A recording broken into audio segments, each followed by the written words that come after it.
So problem 2 gives us that Steven swims back and forth along a straight path in a 50-meter long pool for 90 seconds. His velocity is modeled by v of t, given right here, and t is measured in seconds, and v of t is measured in meters per second. So we want to find all the times in the interval at which Steven changes direction. So when he changes direction, what that means is that the velocity will change from either positive to negative or negative to positive. So we need to find those times.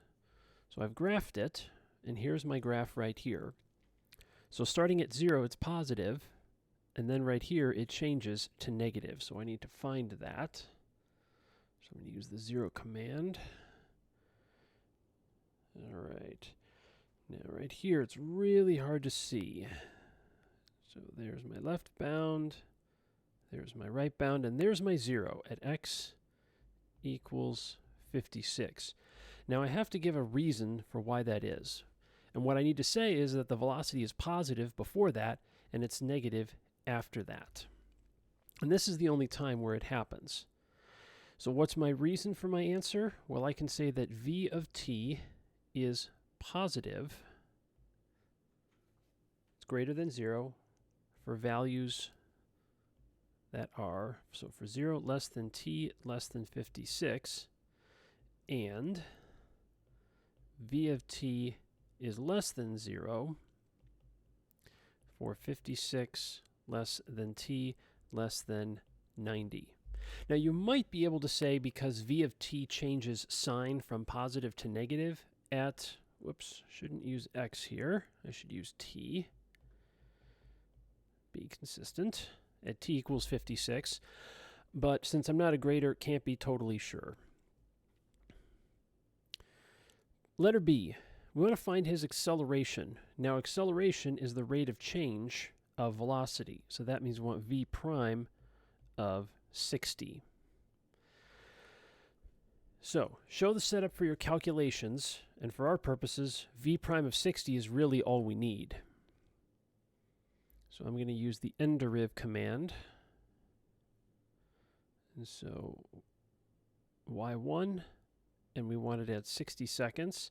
And when we do, we get negative 0.036. Now we have to include units. Negative 0.036. Now his velocity is measured in meters per second.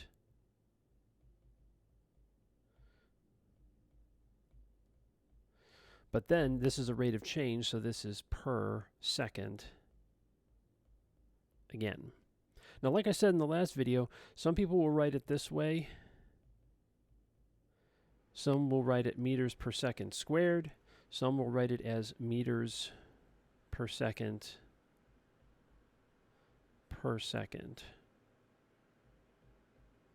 like that, or meters per second, using that format.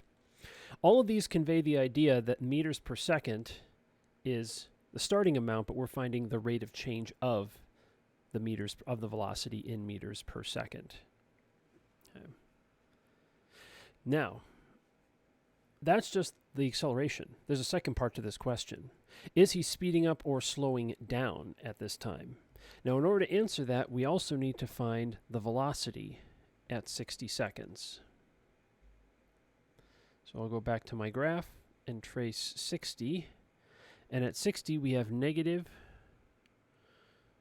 0.160.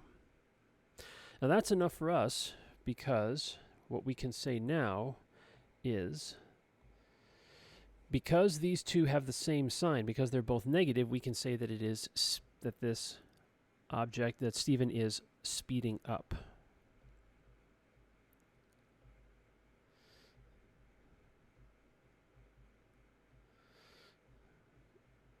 Because both v prime of 60 and v of 60 are negative.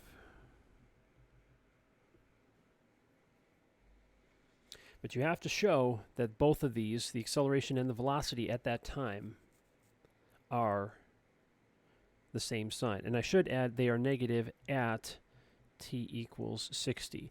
Sometimes if you don't include this part, you're implying that they're negative all the time, which we're not trying to say. We're only saying that they're negative at that moment. Letter C, show the distance between his position at time 20 and this position at time 80. Now this may catch a lot of people off guard because we can't really find his starting position because we can't find his position at time 20 because we don't know his starting position. And you're right.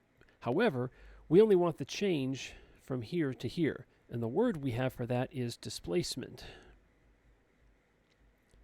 And this we can find using the integral of velocity from 20 to 80. Now, show the setup for your calculations, so you're going to want to write this out. But once we do that, that's all we need.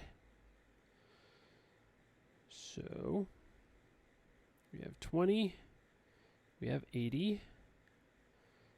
So vars, y1, and there we go.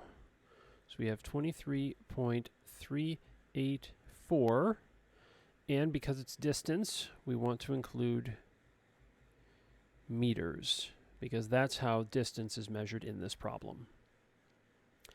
Letter D, we want to find the total distance traveled. So in order to do that, 0 to 90, we have to take the absolute value of v of t inside the integral. So we're going to delete that out, and we're going to put absolute value in there. And we're going to put y1 back in, and let's change that to 90. We'll change that to 0, and we have 62.164, and we have our unit, which is meters. All right, thanks for watching, and we'll see you in the next one.